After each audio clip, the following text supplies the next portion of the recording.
Thank you very much. Thank you. 非常感谢西迪卫让米歇尔·哈马拉先生的致辞。非洲朋友们的热情与智慧是中非友谊的宝贵财富。现在有请尼日利亚全体进步大会全国青年领袖以色列阿卜杜拉伊上台致辞。Please.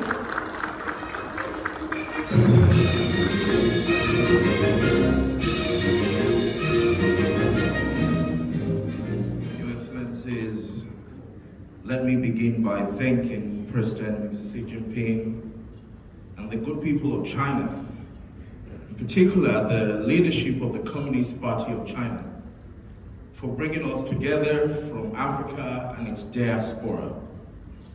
Permit me to say that there's no better time to converge the emerging political leaders of our continent under one roof to discuss not just China's interest in Africa, but our collective prosperity than now. This event could not have come at a better time in the interest of our shared growth and common good. From the coast of Ghana to the shorelines of Gabon, from Sao Tome and Principe to South Africa, from my own country, Nigeria, to President Banda's Malawi, you have flown us here as critical partners, recognizing the role that we play as leaders in our generation. Your Excellencies, we're not just leaders of tomorrow, we are already leading today. It was young people our age and younger that stood on June 16, 1976 in Soweto to fight for reforms in education in apartheid South Africa. And today, distinguished ladies and gentlemen, we're taking over economies, we're building fintech companies, major corporation that is solving problems in our continent and driving economic growth. Thank you for China's partnership and interest in our continent and for continuously contributing to the infrastructural growth of our nations, because no nation can achieve greatness alone, and China has shown himself as a formidable partner not just for today, but for tomorrow. Distinguished ladies and gentlemen, talking about tomorrow, it's an honor for me, on behalf of all the young people who are gathered here, the youth of our nation and the youth of our continent, to address this gathering today. Bringing us together shows that China recognizes us as stakeholders on the continent, that China is willing to help us create the Africa that we want, and is ready to invest in our tomorrow today.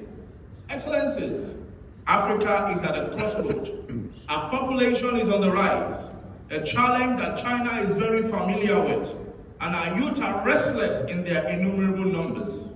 The continent is full of young visionaries that only requires the right opportunities, support, and platform. And that is one of the reasons we're here as young political leaders of Africa, to discuss how to deepen China-Africa relations, not just in terms of infrastructure development, but in terms of human capital development.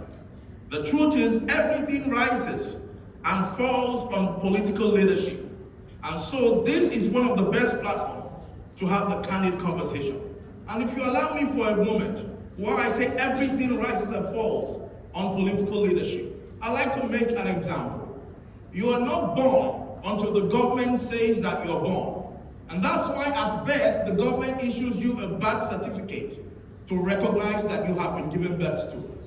You have not gone to school until the government recognizes that you have gone to school. And that's why they issue you a school leaving certificate. You have not gotten married until the government recognizes that you have gotten married. And that's why you need a government-issued marriage certificate or marriage license. You have not been certified dead, and your family cannot access your estate until the government issues you a death certificate.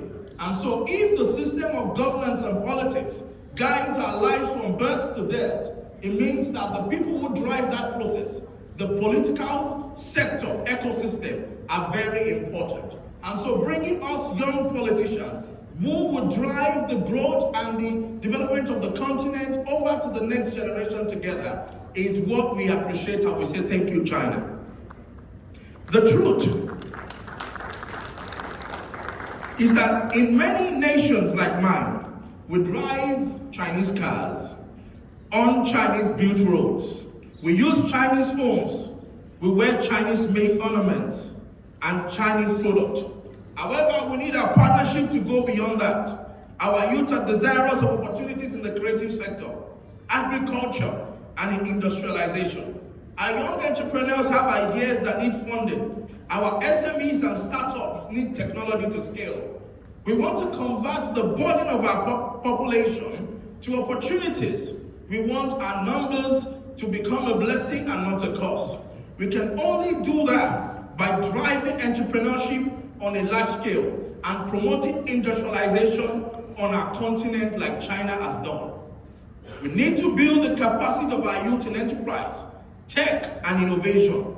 We need funding and grants for SMEs. We need skill-based training supported by Chinese embassies across Africa.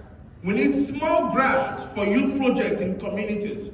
We need machineries in our farms and to be able to produce other products. We need seed for our young farmers like myself. As China deepens the relationship with Africa, these are the areas that we seek your support as future leaders of the continent. This is important because the progress of Africa is the progress of China, because we are partners in progress. According to the IMF, every 1% point decline in China's real GDP growth rate leads to about a 0.25% decline in sub-Saharan Africa's total GDP growth within a year. And so we are like Siamese twins, China and Africa. Excellencies, as I begin to round up, let me remind you that most of the generation of independence have gone. The generation of Lumumba, Sankara, Mandela, Nkrumah, Nyerere of Tanzania, Mugabe, Gaddafi, Kenyatta, Senghor in Senegal, Kaunda in Zambia, Kingwami Mwabutsa of Burundi, the Bandas of Malawi, and of course, Zeke of Africa, Tafawa Balewa Awolowo in my own country, Nigeria. We are privileged to perhaps only have in their class Chief Olusegun Obasanjo around. They worked hard to build a better Africa and build alliances across the continent, but have not lived to see the fruition.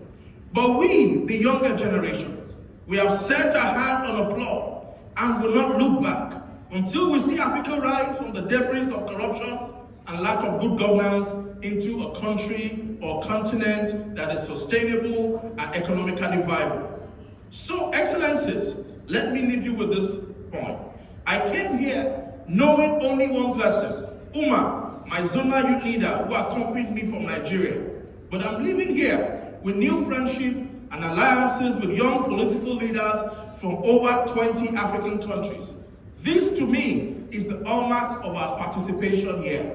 Through this forum, I now have as friends Wang, Duan, and Alison from China, who have been very hospitable, by the way.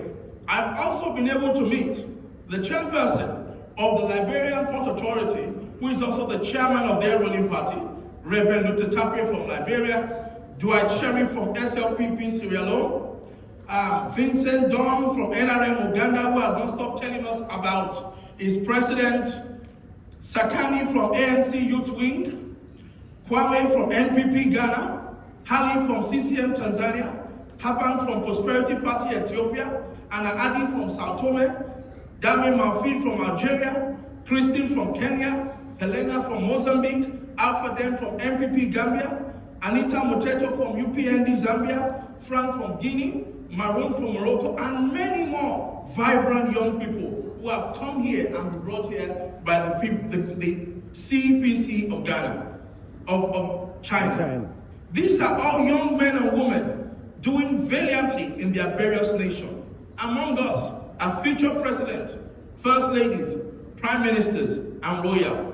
It was this kind of friendship and unity of ideas that brought together the Organization of African Unity and African Union. And so we live here as comrades, compatriots, hand in hand to secure and deliver the future for our continent. Finally, my brothers and sisters, as we go back home, let us remember this great African word, Ubuntu. I am because you are. Thank you and God bless you.